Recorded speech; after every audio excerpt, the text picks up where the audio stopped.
Good evening, guys. I'm Ellen Sutter of ESP Presents and ESP Book Chats, where we have page turners your way. We bring page turners your way. Tonight we have Victor McGlothin, his book titled "My Father's Son," and he is a national best-selling author. Do tell the folks about yourself and what do you want your readers to know about you? Okay, yeah, I'm Victor McGlothin. I've been writing since 1997. I'm up to 18 books, and it's been a blast. A couple of years off to do corporate, a couple of years off to do something else. My Father's Son is kind of an homage to the black dads who were around when I was a kid. Mine didn't meet until I was 18, but there were a lot of good fathers who helped raise a lot, the black kids who didn't have their fathers around. So it's really an homage to them. And then also paying homage to those fathers who are raising their children now and their young adult males and females. We're really excited about the book is doing good.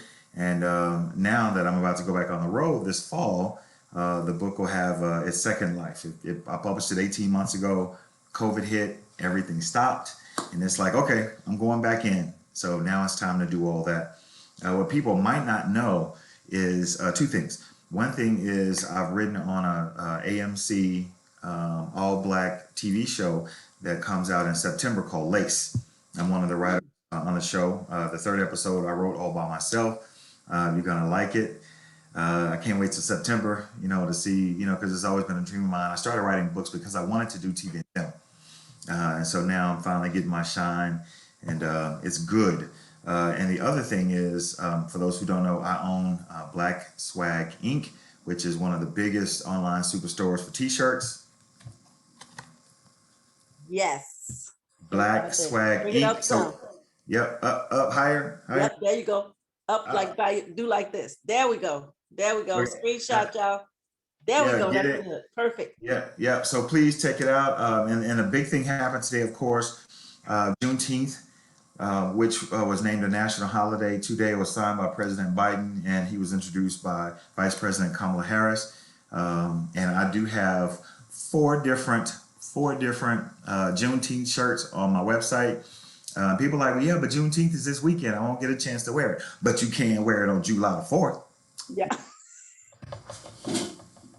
There you go.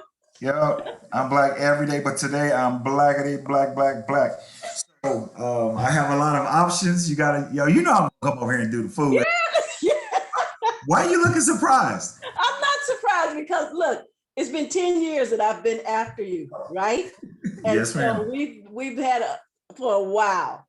And so I just both of us are the same type of hilarious, but I just enjoy your writing. I enjoy what you bring to the table. And that's why we're here today. I'm a daddy's girl. My mom, she was born, well, I found out she was ill, and that's why she's deaf. So Okay. my mom is deaf mute, no hearing, no speaking. And so my father, he has 11 children, 8 girls, 3 sons with me. And so I'm a daddy's girl because he was always there. So I know nothing, absolutely nothing about what it feels to be without a father. And my father passed in 2008. And I still feel his love. He wasn't perfect, but he loved us perfectly. Mm-hmm. And so when it comes to fathers, I just gravitate to father things. And so before we get started, it was just so many emotions that I've seen. I want you to tell us about Jonathan and about Starla, if I say her name right. Starla. Mm-hmm. But just tell us the backdrop to Jonathan first, Jonathan Holloway. Okay, Jonathan Holloway was a fictitious character that I made up. I based a lot of him on and I started writing the book when my first son was just born. Well, actually, I started writing it before he was born. And then I finished it about 7 months after he was born. So I kept thinking, what kind of father would I make? What kind of father would I be? I wanted to give my children, and I was blessed to have 2 sons, because I prayed for a son. And I was like, I don't care if I have 12 daughters. If I just give me one son, and it's gonna be all right. And I was blessed with 2 children, so that was 2 sons, and that was it. But I always wondered what kind of father would I be. I wanted to give my children the love, compassion, thoughtfulness, and what I thought was outstanding and exceptional rearing that I never got. So I was blessed with children, so I had an opportunity to do that. So when I was writing this book, I put a lot of the type of father I wanted to be in it. That's what I based John Holloway's character on. Holloway is my mom's maiden name and my family name. I took McGlothin from my father, even though my mother and father were never married, were engaged. So my name is Victor McGlothin on my birth certificate. And I used to, by the time I was 25, I wanted to change my last name. I said, it doesn't really belong to me. I don't want it. I want to be a Holloway like everyone else in my family. And then a young lady walked to my bank one day. I was a branch manager, and she said, you can change your name to Shaka Zulu. Everybody's going to know you, Victor McGlothin. And I was like, oh, Lord. And she was right. I went with it, and I promised myself when I was 10 years old, and I called my father on the phone, and he said, why are you bothering me? I don't want to have anything to do with you. I was 10 years old, and it was on my birthday, and I said, don't worry about me ever calling you again, but I'm going to make McGlothin famous. And that's what I set out to do. So I was a college athlete in 3 sports, and decided that I was going to start, even though I was doing pretty well in banking early on, I decided I was going to start writing books and films. And it was negative fuel because I wanted to really embarrass him for not being part of my life. But then the more I grew and had a second child, and then once I started pouring into my own children, that became a lot more important than the hate that that I had for him.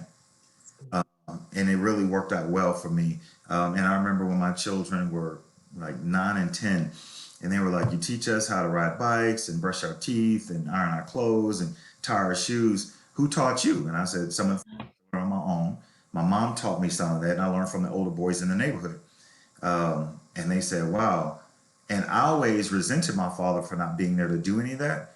But my oldest son, who 9 or 10 years old at the time, his spin was, well, it is so sad that your dad wasn't there for any of that fun.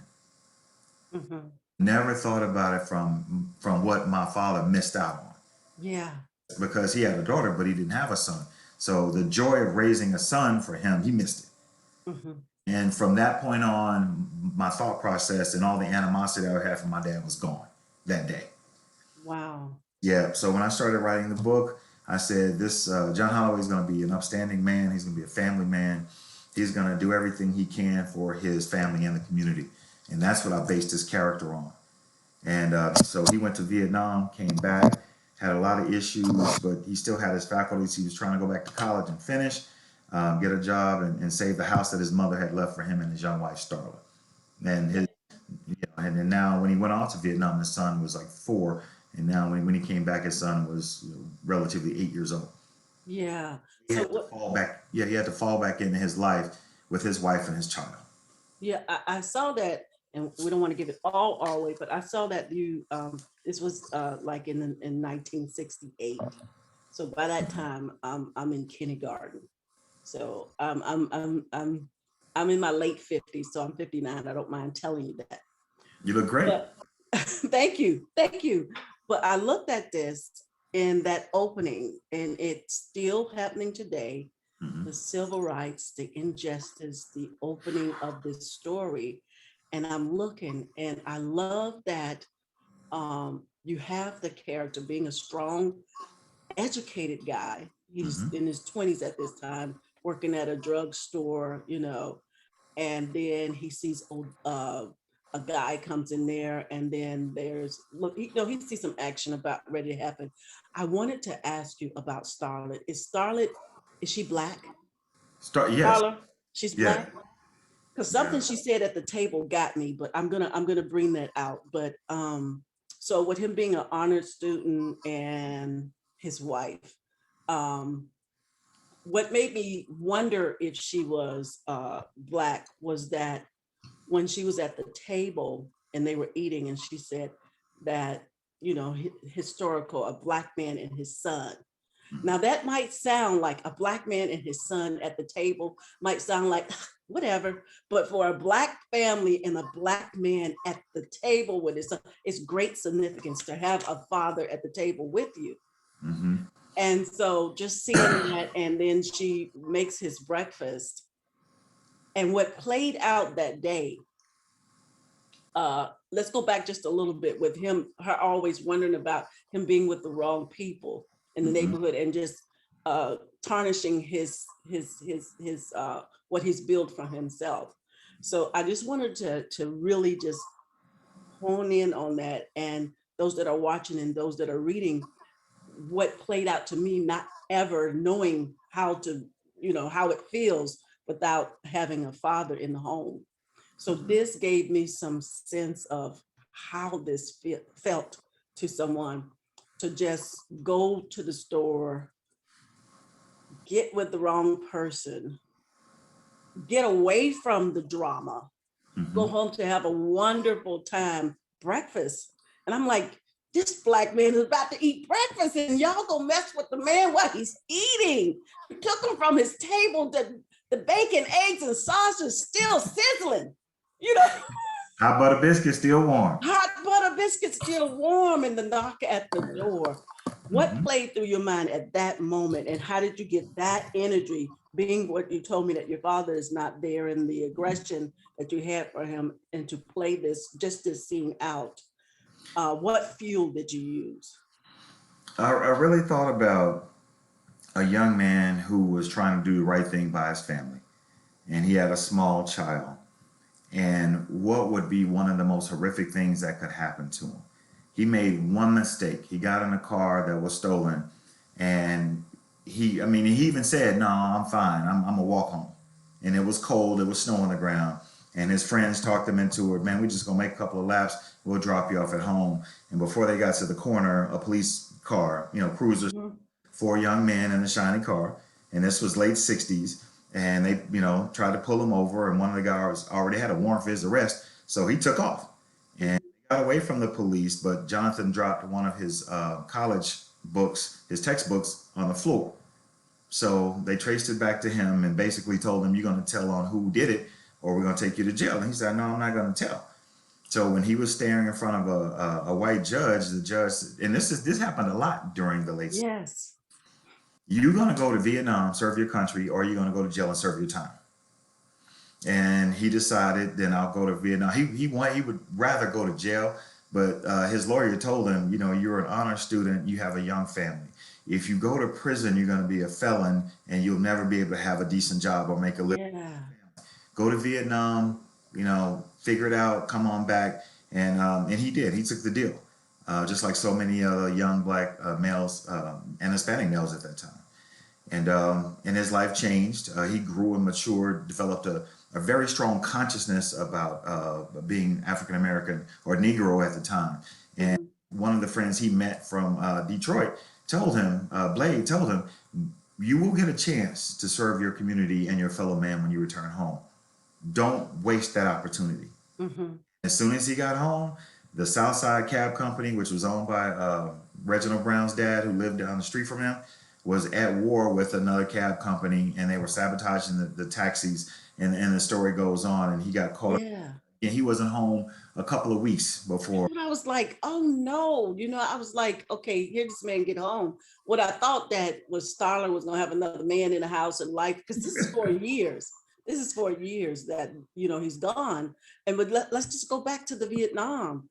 And then the option, like you said, to go to war in the heat on the front line. Oh yeah. Oh, they said all the minorities were always in the fire on the front line. Yep. I saw that. But then so this teddy bear, like he was talking about, he saw this, and we Americans, I'm a military wife. My husband, Navy, retired, did 22 years. And I hear a lot of stories that America, we just love kids, and that's our weak spot. And so just to see that played out with the teddy bear that he was going to bring, that he thought to bring to John, and then the other guy, I was the other guy who wished that would have been him that was blown up. And was it because that was his commander or a chief or something, that I can't remember his role, the person that died. Right. And the other young man said he wished it was him. Well, they call it survivor's guilt. And that's what happens to a lot of guys who are coming back from war with PTSD. They may have lost a leg or an arm, but a number of people in their unit, got killed. a lot of them can't deal with the guilt of surviving, Mm, being casualties of war. But taking it back to the day that the police knocked at the door, yes. myself in the place. If I had a young wife and a 2, 3, 4 year old, and the police came knocking at my door, and the same, and it was funny because I wrote this in the late '90s and published it, so like 3, 4 thousand, and then boom, my career took off.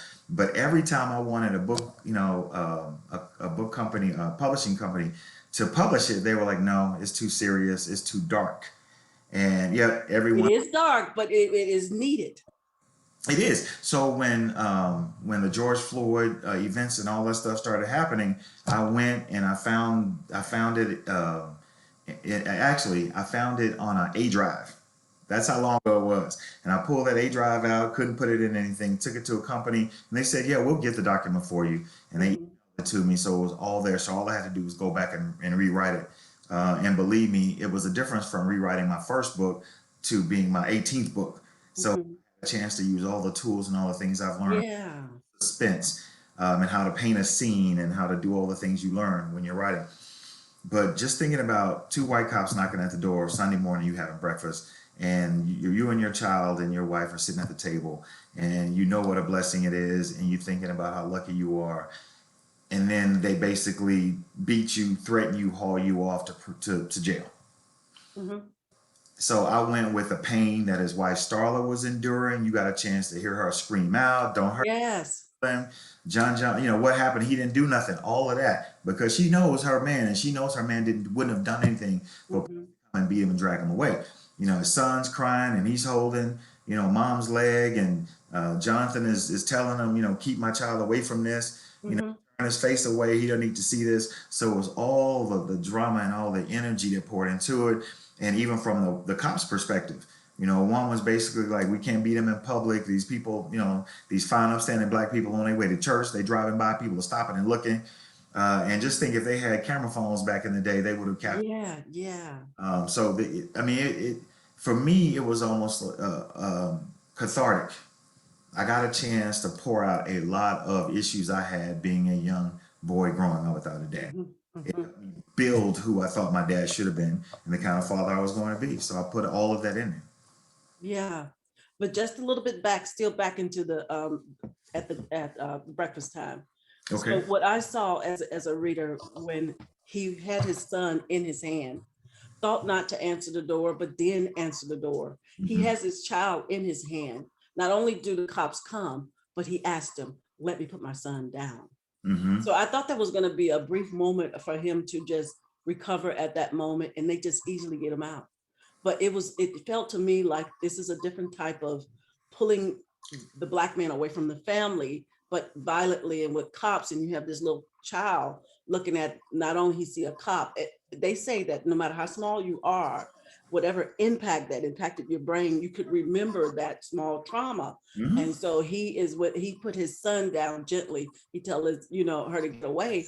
And so that's why I say again that I thought that maybe she was of a different race. She's screaming and she hollering, and I'm like, a black woman is going to try to be quiet because she don't want her man hurt. So what is she? I mean, don't you know, black woman? Don't you know you need to be quiet? So that's Well, what I'm well, going think through. about it. She's what? She's 25 years old. Yeah, 25, 26 years old, and this is 1968. She's not probably going to have the sensibilities that a lot of women that mature know how to handle cops and know. yeah, She's going off raw emotion. yes, She could have been a wife to um, a Nigerian individual who was being captured, taken away by a slave catcher. yeah, The yeah. same raw emotion, no matter what century you It put. was, it was, it was. And Hmm. so he gets out there and he goes away, and they still like beating him and stuff. But what got me too is um you talked about Starla. Tell us about her. And with her being young, forced into womanhood, Hmm. also young. And tell us a little backdrop about Starla. Right. Yeah. Starla is a woman who, I mean, Jonathan Holloway at this time was probably 24, 25. He and his wife are the same age. He dropped out of college when she got pregnant, and he was Mhm. back to finish at City College. Starla is the type of woman that he saw a lot of her, a lot of his mother in her. And even though you don't meet his mom, he talked about her a lot. Thought about how strong she was, how passionate, she was one of the only black women her age on the block that owned their own home. Mm-hmm. It was willed to her by one of the white guys that she used to clean the house for. Yeah. That literally happened in Dallas. There were a lot of wealthy Jews that lived over in our Fair Park area, and then once the rest of the city started opening up to more Jews could move away from there. Like Neiman Marcus, Lord and Taylor, those were Jewish people that lived in South Dallas in these magnificent homes, 6, 7 bedrooms. Some have pools on them on the inside. Then now you have crack dealers, gang bangers going all around these same massive homes. But when the Jews moved away, some of them just gave those homes to the women, other families that cared for them. Mm-hmm. And his mom was able to get that house. So basically, he was telling Starla, "I'm gonna send all my money back. You pay those taxes because I don't want to Yeah. lose my house." Yeah. Starla was a beautiful girl, strong individual, and she loved her husband more than life. She said, "If something happens to you, I'm just gonna shrivel up and die." Yeah. She did. He said, "Don't say that. Don't you ever say that. No matter what happens to me, if I don't make it back from Vietnam, I'm going to need you to raise our child." Mm-hmm. So, not to give the story away, but when things started happening, she had to draw on everything she promised to him to survive. Yeah. One of the things that hurt me, even as a writer of the story, was when she needed money and she went to the grocery store and was, stuffing packages of meat down her pants Mm-hmm. because she had to feed her son. Yeah. So I talk about it with a lot of book clubs. What would you do to feed your child? And Mm-hmm. women are like, well, I wouldn't steal, I wouldn't do that. I beg to differ. If Yeah. you steal some meat to feed your children, I think a lot of women would do it. Yeah. They would sell their bodies, whatever they have to do. That Mhm. dignity went out the window. It's just to survive. Yeah. And Ellen, you said something a minute ago about how you would feel after having a father taken away or growing up without a father. Yeah. John dealt with that. That's why I put all that anger I used to have. I would fight all the time. I would rob people, steal stuff, break into cars, break into houses. It was a lot of misguided and misplaced anger that made me do that. That allowed, knowing that it was wrong, but I was just going to start taking from people that had more than I did. Mm. Grew up as a child with criminal background, Mm-hmm. and so seeing these angry young black males getting into it with the law, gang banging or whatever else, I understand it because a lot of times you don't feel like you have any options, Yeah. and you just don't. With that man being there, and I know, like I told you, with my family, um, my dad was the voice, meaning mom couldn't speak, she couldn't hear. Everything we had to do, we had to go to her because mom is hearing, she's deaf, she's mute, deaf So mute. it was so sign language. So yeah, I do sign language, not as proficient as I should, but more than passable. If someone's deaf, we can have a conversation all day long because they'll be teaching me words that I've, haven't been brushed up on. Hmm. So with dad being the voice, and nobody messed with my dad in our neighborhood, you're not messing with Smitty. You're not messing with his kids. You're not messing with nothing. He had a name and he had a rapport in the neighborhood. So Right. that's why when I see that man, I just can't look past my dad because he was everything. So to do this and to see a man, I remember one time there was an incident that happened where my dad shot somebody, you Okay. know, and the cops was like, okay, we know you shot him. He's not dead. He did lose a lot of blood. We're going to take you down to the station. We'll get your gun back later, but just be careful next time. Hmm. And even in that, I'm thinking like he knows he has at that time maybe 9 or 10 kids, 8 or 9 kids, and they knew him so well that they could have arrested him, but they knew this is when the cops knew they didn't really shoot anybody. They just always took care of the neighborhood, Hmm. and they knew their neighborhood. So he comes back home and it's devastating, death, a deaf wife, and all these kids. So that was more important to just bring him back home, you know. Right. But And obviously he had a very good rapport and a great reputation in the community. yes, yes, he did. He was like everybody's father in that whole neighborhood where Yeah. we were. He was the only father on that street. There were no Wow. other fathers except till you get down there. On that street was just like 2 or 3 fathers in the home. Mm. Just 2 or 3 fathers. Anybody needs something at the store or something, he was that kind of guy.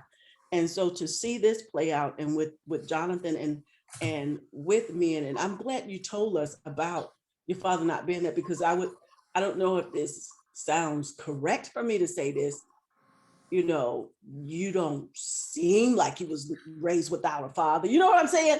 It's like, what does that look like? Does that look like a guy that's misbehaving? What does not being raised with your father look like? Is it typical stereotype to say this is what it looked like? Because Well, you're not, you say you went through some different stuff. mhm. And I think it's very, very important to have that. We make it look like men or fathers in the home is like carrying a Louis Vuitton bag or some kind of handbag that is a luxury. Right. It's a necessity. I Yeah. wanted to, Well, I think there's a saying that I don't look like what I've been through. yeah. And that is real. And I usually women say it, but it also, it's the same for men too. It applies to men. Some of us have gone through some things that should, I mean, I've been shot at, I've been in knife fights. There are some things that should have gotten me killed. Mm-hmm. There are some things that I did that I probably deserved to be killed. There are some things that I was around the wrong people and to stuff and running for your life. That was just kind of how it was. It's only by the grace of God. Mm-hmm. And my friend always tells me, you were certainly God bless the child, because from what you're telling me, yeah, you should have been either in the ground or done a lot of years in jail. Wow. Wow. Yeah. So So you as said, an, go ahead. I'm sorry, I was going to say to wrap it up, as an adult, I really have spent a lot of time on building my reputation. Mm-hmm. To me, just like your father, just like Jonathan Holloway in this book, if you had the right reputation, it could save you from a lot of unintended consequences, and it could give you a lot of grace. Yes. I wanted to ask you, you just said, if I heard you correctly, you met your father when you were 19 or a teenager, or I was 18. I was about 3 weeks from going off to college. okay, so you was 18. So I of course, I have no clue of this, but I just want to ask you this. What is when you meet your father for the first time, what should he say? What should he say to you? Is there anything he could say to you at that point? The way I had it played out, because we met by chance. He married a woman when I was maybe 2 or 3. Maybe I wasn't, maybe not even 2 or 3. I was very young when he married someone. And I used to ask my mom, my dad ever ask about me? No. Did he ever call and want to come see me? No, he didn't. And I just had to deal with that. I'm glad she didn't lie to me. Mm-hmm. After I called at 10, I looked his number up in the phone book. And I called when I was 10 years old. And I just remember saying she told the truth. He didn't want to have anything to do with me. So now I'm high school. I'm a 3 sport star. I'm class president, homecoming king, all that stuff. I'm interviewed on the news. I'm in a newspaper. So my people know who I am that I've never met. And my little sister Lisa, his daughter, called me one day, and I was a senior, just graduated, and she was, I think, getting ready to be a junior. And she said, "Hey, I'm Lisa McGlothin." I knew who she was. Mm-hmm. She didn't. She had no idea who I was. She said, "I know all the McGlothins in the phone book, but I don't know you. And a lot of my friends know you. I've seen you on the news. I've seen your newspapers. You have a really big reputation, at your high school. Who's your mom?" And I said, "My mom is Vera." And I know that wouldn't mean anything to her. And she said, Mm-hmm. "Your dad?" And I took a long sigh. Said, "Louis McGlothin." And she goes, "That's my dad." And I said, "Yeah, same guy." And she dropped that phone. All I heard was, "Mama! Mama!" She was like, "Maybe we got to fix this." Because this boy is talking about Wow. dad is his daddy. And her mom picked up the phone. And she said, "Hi, Victor." I said, "Hi, Linda," because I knew her name. My mom had told me her name. And she said, "Well, I guess this is bound to happen." And she said, "Lisa wants to meet you." And at first I was like, "No, what's the point? I got Mm-hmm. a trash bag full of scholarship offers. I'm going to go off to school. I'm putting all this behind me. And I talked to my mother about it, and she said it might do you some good Mm-hmm. to meet your little sister and maybe meet your dad. And I didn't want to go through life continuing to think about how it would be if I knew him, how it would be if we had a bond or a friendship. What kind of guy was he? How did he look? You know, so all of that. So I went over to their house. Lisa attacked me at the door, hugging me. I always wanted a big brother. You know, she was really sweet. And her mom was just kind of sitting back, kind of like, you know, this is really jacked up that, you know, I let my husband of 18, 17 years go without paying any child support to look after his son. So she had to feel small because Mm-hmm. I was like, you know, I don't even know what to say. So I walked in and, you know, they showed me around the house, and my dad was sitting in his easy chair, whatever, watching the news. And I walked in, and Linda was like, well, you know, Lewis, this is your son, Victor. And he didn't even stand up to shake my hand. He kind of stuck his hand up.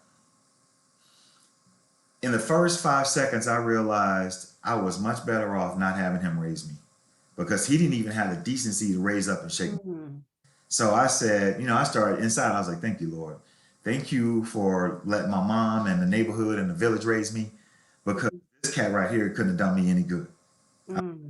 Sorry individual, just like I thought he was. And that was that. So he got up, eventually talked to him. We walked outside, and his wife said, I want to take a picture of y'all. And that was it. I think I talked to him one or two more times. He passed about 10 years ago, 9 years ago. And his daughter called me and said, you know, Bay is what they call him. Bay died, and because I know he has some ailments. And she said, would you mind being a pallbearer? And I said, sure, I'll do whatever the family needs. And so I hung up the phone, called my mom, and I said, I don't even know if it matters to you, but my dad passed away, and I just got the news. And she was like, well, you know, it's good to know. Um, she said, and my mom, who is not really a really deep person like this, Mm-hmm.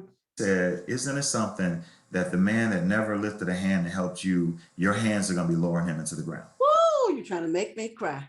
I was like, Let me fan the tears away. yeah, because That you is know, very honorable. Oh my gosh. But you yeah, let and it I never go. thought about it like that. Wow. But it's kind of like Tupac said, I didn't cry because I couldn't shed tears for a stranger. Mm. And I felt bad because I didn't feel bad. But I didn't know him like that. Yeah. So, Wow. yeah. So, So so Victor, what would you say to those men who are grown and still haven't had their father in them in their life, mhm. or wanting and longing to have their father in their life? What would you say to them? I would suggest that they find a father figure. Mhm. Whether it's an uncle, cousin, older brother, some guy in the neighborhood, you know, like your dad was, who kind of assisted in the growth of all the kids. Mhm. Because there are men out there, whether you find them in a basketball, football, track coach, whatever, or someone who's down at the rec center who always looks after the kids and keep them in line. There's always a father figure around. If not, they can join. I mean, it's not too late even as an adult to join other organizations. You know, Boys and Girls Club, 100 Black Men, you know, chapters in your area, because what that will allow you to do is meet guys your own age, guys a little older, who can still mentor you, even though you might have your own family, that'll help some of that pain subside. Mhm. Because there are so many adult males living with pain right now, and I think that's why so many of us disrespect Black women like we do. Mhm. There's Mhm. so much pain, and it just pours out. It pours out, you know, with people who you're closest with, and usually that is your significant other. Yeah. Not fair to them, and I don't think that women, especially Black women, should carry the baggage of a broken man's child. Mhm. But you Mhm. know, a lot of us bring our youth and our childhood and our terrible adolescent years into our adulthood. Yeah. You know, and then it makes for a bad marriage, bad relationship, and then the cycle unfortunately continues to repeat itself. Wow. I always thought that that is, Mhm. um, always wondered how a man would feel, and what does, because I've spoken to another author. He did uh, an interview. He interviewed 12 men, Mm-hmm. one that really wanted his dad and dad didn't want him, one Mm-hmm. that didn't care, and one that respected his dad. But when his dad met him, it's like he came in to be the disciplinary and never was there, but just came in to beat the dog snot out of him. Right. And then you had another man who just said, out like you, was better off without him. And Mm-hmm. then you have just array of men who said, I want to be better, as you said earlier, than my father. Mm-hmm. But I'm not saying for you, but for them, they found out they couldn't do no better, because that challenge of trying to be there, what is a stable thing for a father? You know, what is that stable thing? I've seen what I have as a stable. What is the stable thing for manhood? Mm-hmm. Manhood is simply nowadays is how many babies you can have. Uh, well, because you have a male organ, let's just say that. And Mm-hmm. that neither of that qualify you to be a man, because you are made up as a man, you know. And what my dad showed, he didn't have, like, we have three sons, he didn't have any of them to be him. He just was the father that he wanted to be to his children. Right. And he had a lot of women, 8 girls, like I said, and 3 sons. And he told all of us separately the same thing. And when we got together, like, you know, it was a secret for us that daddy loved us. He said, no, he told me he loved that. No, he told you that too. Oh man, we all had the same secret. You know, we Yeah. all had the same secret. And it was just like, what? You know, and it just felt good. We would just always pile up on him, all 11 of us. Daddy come home from work, we all on him like sloth, just you couldn't even see him, and he walked with us. He was just a wonderful, loving Yeah. man. Like I say, so those things right there, manhood, I see that that is a wonderful thing to have, manhood. And I don't think, I know how society, Father's Day is coming up, and I please, ladies, don't let me hear you say Happy Father's Day to the women. Please don't do that anymore. Mm-hmm. Don't do that. And so, like another man said, I heard another man said, it was something I read. Oh, no, it was one author. He said, we were talking about it, how like Father's Day is the worst, you know, gifts that they give. And he said, and this author, he's going to be one of my featured authors, but he said that what the women do, they gave the gift of their body away. Mm-hmm. And then they expect the guy to be a gifter to them. But Mm-hmm. it wasn't really nothing from the beginning. So you got all these women who just decide to have babies by maybe a one night stand or trying to whatever it was. And then you got this man that you want him to now be a father. And he has no, what is the tool in your tool belt and your tool belt for your 2 boys, being that you, like your son, I will never forget what he said, but I forgot it right now. What your son said you to you and poured into you and made your back straighten up, the tools that he told you. And you said what he missed out on, Mm-hmm. more so than that anger. So what was your tool or your arsenal that you gave your son that you didn't have? Where did you pull from to give them something you never had? Well, this is funny because I didn't know it until my children were a lot older.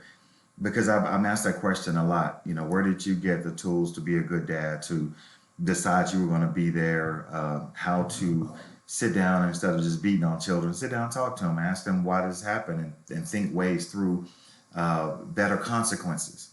You know, you still going to, I'm going to get on that butt if I continue to tell you and you continue to defy me, because clearly my words are not, making a point. Mm-hmm. Of course, the older kids get, the more they realize if I keep this up, I'm going to get a spanking. But I think because I talk to my sons so much, they would rather get a spanking. They've even said, Dad, could you just whip me now?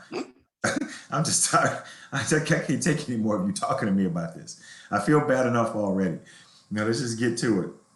But I was a child of the 70s, so I watched television nonstop. From the time we got in the house after school, TV was on till the last person went to bed. TV was on. I had a TV in my room. So I grew up watching Father Knows Best. That's And of fun. course, once I got to high school, um, Heathcliff Huxtable, what's the name of that show? Bill Cosby's on. Bill Cosby, yep. Yeah, the The Cosby Cosby Show. Show. Mm-hmm. And I just watched how he shared what he felt when he was disappointed in his children. Mm-hmm. And I thought, wow, If I had a dad, I would want him to do that for me. Mm, If I ever have children, I'm going to put the pain of a lecture on them. And I know that that is a team building exercise. yeah. So, I mean, even when you're in relationships, you go through, stress, struggles, disappointments, whatever. So before you're cussing at each other, which I said I would never do, and I haven't done, talk about it. Yeah. Disappointing to me. You hurt my feelings when this happened. Do you care that this hurts me? And a lot of guys don't use their words that way, but it's just more effective when men use those. I think Mhm. women are taught to be more emotional, more emotive, and come up with the right words to share how they feel. For men, we have to go out of our way to learn that. So Mhm. I would, spoke to my former wife, and I would speak to my children the same way. I said, "Do you know when you do this, it hurts dad?" Mhm. And they're thinking, you're over 6 feet tall, nothing should hurt you. And I said, it hurts my heart and it hurts my spirit because when I see you doing wrong, it makes me feel like I'm not doing right by you. Mhm. And being able to share the responsibility of being good and successful and obedient, Mhm. I made sure weighed heavy on my kids.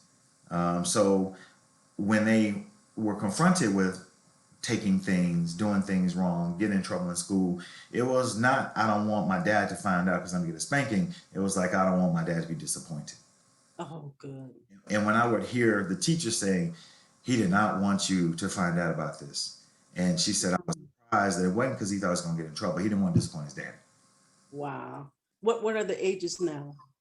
24 and 22. Oh, One, you got men, men. You yeah, got one just men, graduated from men. college, the other graduates next year. Got men. Yeah. And then now that they're at an adult age and I hear my words that I share with them while they were growing are coming out of their mouths, I was like, they got it. They were listening. They got it. So I know when they have their own children, they're going to know how to impart wisdom instead of just react negatively.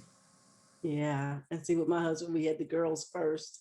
And our son, he's 24. The oldest is 35, 33, 31. And then the 24-year-old. So they hate it. And my daughter, she's looking on right there. But they didn't like being late for school because they were going to get the Ooh. lecture. They get the long lecture going to school and they like did not want to be. And I'm like, Mama, can you take me? Why? Because I don't want to hear Daddy's speech. I do not want to hear that long talk about missing the bus and all that. It's a Green Mile drive. They drive to school. They don't want it. They don't want that. It's just too much. Exactly. And my children felt the same way. It's like, can mom whoop us? Can mom talk to us? Because and when I was out of town and I started traveling and writing books, and I would get a phone call. Well, Julian did this today at school, or Jonathan did that, and it wasn't wait till I get home. I'm like, put him on the phone. Mm, I would talk to them until either they fell asleep or I got too tired of talking. mm. Time I came home, because they usually, like you said, when I came hit the door, whether it was going to the grocery store or coming home from work, Dad's home. They would stop playing whatever game they were playing. They would Oh. TV cartoon, and they would run to the door and grab my legs. And then once they got older, they'd come to the door and hug me when they were Mm. almost my own height. And they just and I was thinking like y'all didn't have to stop what y'all were doing, but it was natural for them. Dad's home. Come in, we hug. That's good. How was your day? And it was every single day. Wow.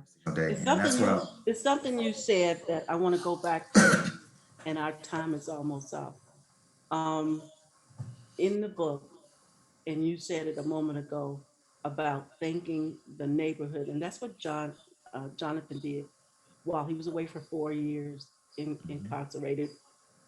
Felt like he said that yeah. felt like hell going to the Vietnam and seeing all of that stuff he's seeing with his eyes, all that death and everything around him, and bearing and smelling. He thanked the neighborhood for raising his kids. I thought that was just so awesome. Mm-hmm. Each person he thanked, but that thank cost him. It cost him. Remember, it cost Yeah. him to go and do that. Thank you.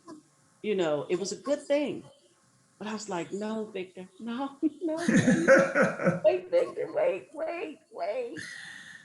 Yeah. It's I mean, but sometimes in life that happens. Yeah, You can do your best and give your best and still not receive the best outcome. yeah, that was good. That was good. Victor, tell them where they can reach you at, what you got coming up next, any new books, what's happening. Okay, so yeah, so we talked about. Let me get it right. There you go. Up, up, up. Let me see if I can Higher, get over. higher. Yep. Bam. Yep. There All you right, go. Right so there. That's it. yeah, so Black Swag Inc. is my online t-shirt superstore. I have over almost 300 designs now for men and women. Good. Really slick stuff, really cute. And since today it was signed into the National Archives as the Juneteenth being a national holiday, the 11th national holiday by President Biden, and who was introduced by Vice President Kamala Harris. Juneteenth is a national holiday. 2 years after the Emancipation Proclamation was signed, black people were still slaves in Texas until the Hmm. Army surfaced at Galveston and came going all through Texas, telling slaves they were free and threatening and killing slave owners who didn't want to give up their slave. So I have, I think, four different designs for Juneteenth. Yeah. Could you say that again? Yes, I'm black every day, but today I'm blackity black, black, black. So I have four different Juneteenth design shirts. And people were saying, well, I ordered some, or I was going to order some, but I didn't get to. They won't get here by the weekend. And I said, no, you get your Juneteenth shirts and you wear them on 4th of July every Yeah. single year to remind people that, every non-blacks got their freedom on the 4th of July, 1776, and it took us 1867, really, Yeah. ours. So we are proud of that. There are a lot of people who don't live in Texas who never heard of Juneteenth. Hmm. It's real big in Denver, Colorado. It's real big in LA. It's real big in Washington, the state of Washington. But Yeah. I'm close to that being in Newport News, Virginia. mhm, So it's huge. So now everyone, white and black, Asian, Native American, everyone will know what Juneteenth means now. So we're very proud of that. Go to Black good. and get your t-shirts.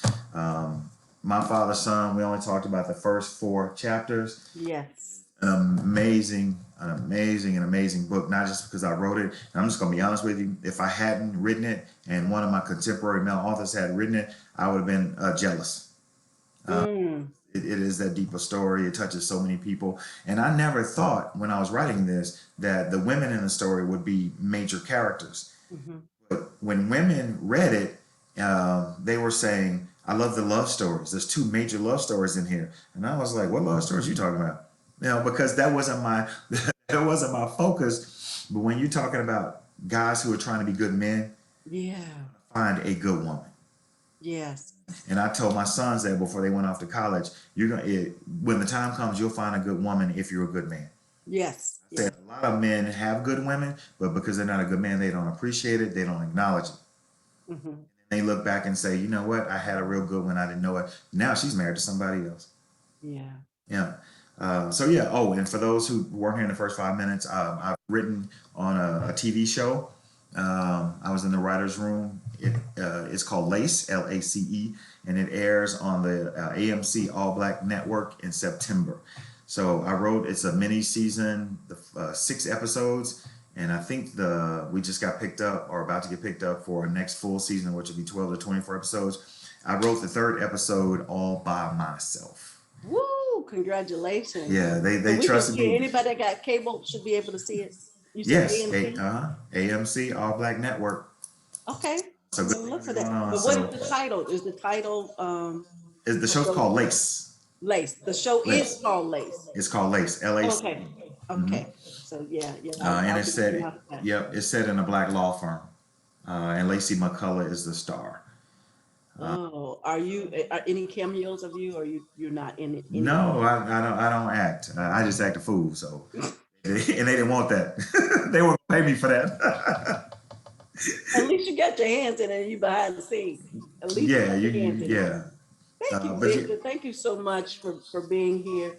Folks saying, hey, hey, hey. Somebody say, love the t-shirt. That's Janetta. oh, that's my girl. Janetta, she loves the t-shirt. Let's see what else. I can't see anything else. I see Queenie said, hey, hey, hey. Was that So, Queenie? yeah, Queenie Clams. What's up, Queenie? What's up, Queenie? Hey, Oh, hey, hey, hey. Queenie, you need to get your girls together and book me in the fall or the winter so I can come see y'all face to face. My stuff is online, so you already hit me first. I did. Yeah, I'll get back out. I had my COVID shots. Oh, I'm sorry, but so what you're talking about now, is that what you're going on the road? I seen a clip of yours in Blue Writing or something about Mhm, your book mhm. clubs. So you'll just talk about, tell us about that. It's to hit those different book clubs and you just talk about various book, or what's on the road with you? Which Okay, book? so there's been, oh man, almost 2 years now since I've been on the road. And I miss that. I miss really having deep discussions with book club members who like my work, and we talk about other authors and what they read lately. My Father's Son, Schemers, and Backsliders. Those Okay. books I'll be taking on the road. Um, it, they say what happens on the road stays on the road, but it's not that serious. What happens on the road that people don't know about is whenever I go to a book club, we do a hat chat. Mm-hmm. Get a church hat, and every woman in there can write something on a note card, fold it in half, and it's anonymous. And I pull them out, and we talk about relationships. Oh, I've been dating a guy, can't get him to commit. What do you think I should do? I like a guy, he has a girlfriend, he's seeing me and her. Just all kinds of stuff that women can't usually take to men. mm-hmm. Don't have a male they can trust, and probably a male with some good sense who's not trying to sleep with them. So he's Exactly. honest and upfront. So for women, Yeah, you have a good friend like that, you are blessed. For women that don't have that, book me at your book club, and I'll be your male friend that can help you through relationships. that's good. And Hopefully, I give it to them straight, no chaser, from a male perspective. that's good. Yeah. So some That is people's like, good. I like the hat chat better than the book club. I'm like, don't tell nobody that. But that's what we need. We need that, and that male perspective on life, because a lot of us doing life. But I know, like you said earlier, I'm going to tell you from a female perspective. When you mention your sons finding good women, and the women out there is going to hate what I'm getting ready to say now. I'm a real woman. I just want you to know that I have a son who's, like I said, 24. By the time he started growing up, so mind you, I had girls first. Hmm. So by the time he came along, I didn't know that, I guess I was being naive, that women will go up front to a man. I'm old fashioned. I told my son, if the women go after you so bad, like she had to be thirsty, watch out. Watch out. What she need you that bad for? And then even when he was younger, my daughter that's on us, this is going to be her first time hearing this, is that someone had wrote him a letter propositioning him and all kinds of stuff. Where's she at? Too young for this. So what I'm getting at, Victor, is men, some of you are raised by women and they poured whatever into you. You guys are still the same. It's us that change. It's us that change. A man that opens a door for a woman says, I don't need you to open the door. He doesn't know what to do. I wouldn't know what to do with my hands. They don't know what to do. They're still doing the same. They're still shivery. What you want? He just Mhm. opening the door. And so one time, a guy, he opened the door and he was coming out, or I was coming in, whichever way it was. And I told him, thank you. He was shocked. He was shocked because I said, thank you. So what I'm saying, we telling our men to treat the lady right. We need to tell our women too, because they're not treating y'all right.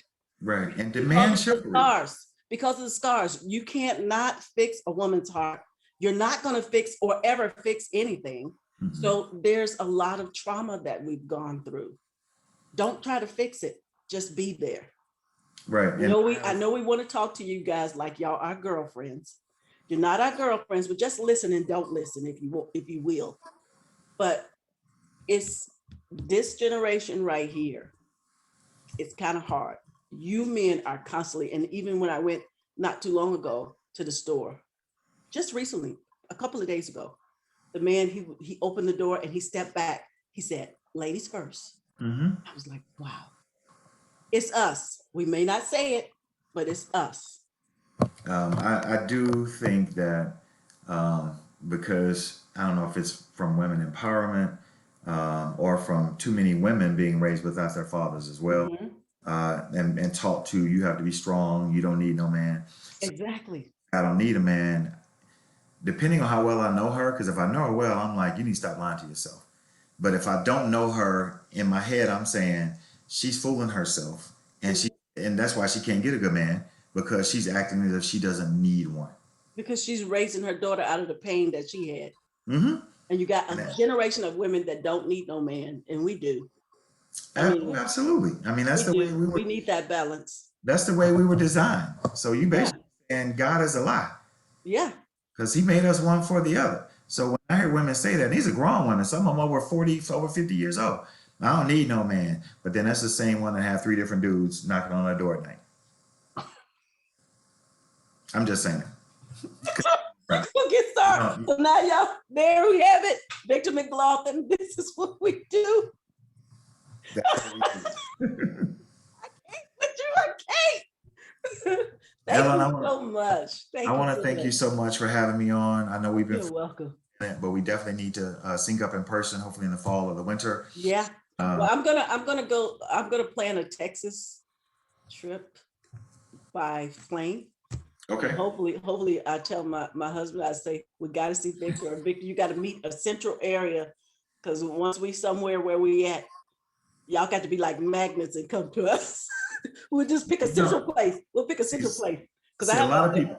I have a brother that's in Dallas. He's Woodland. He's in the Woodland area. Okay, that's Houston. Okay, so it's more down that way. Yeah, it's a suburb of Houston. And because Texas is so big, people come into Houston or Austin or San Antonio and say, "Hey, I'm in Texas. Let's have lunch." And I'm like, "You 6 hours away. You 4 hours away." And they don't realize how big Texas is and major metropolitan. It is. Mm-hmm. Once you or get at to least Beaumont, 3. Beaumont is the end of the line, right before you get to Louisiana or something. It's really close. I think there's like Orange, Texas. There's a few outside of Beaumont, but yes, Port Arthur. And yeah, I went to undergrad in at Lamar in Beaumont, so that was a 6-hour drive for me. Well, we'll find out. We'll probably put you within 2. I don't know, maybe 16 hours. I don't know. Let me stop. But thank you so much again with this wonderful book about, fatherhood at its best. So guys, go out and get it. You will enjoy Victor McGlothin's book. You heard us talk about it here. He's a national best-selling author. Victor McGlothin, it has been my pleasure. Thank you so much. Thanks. I'm going to see you soon. Yes. All right. Take care, Ellen. You can drop yourself down. I got to talk to the people about what's coming next. Okay. Bye-bye. Thank you. Bye.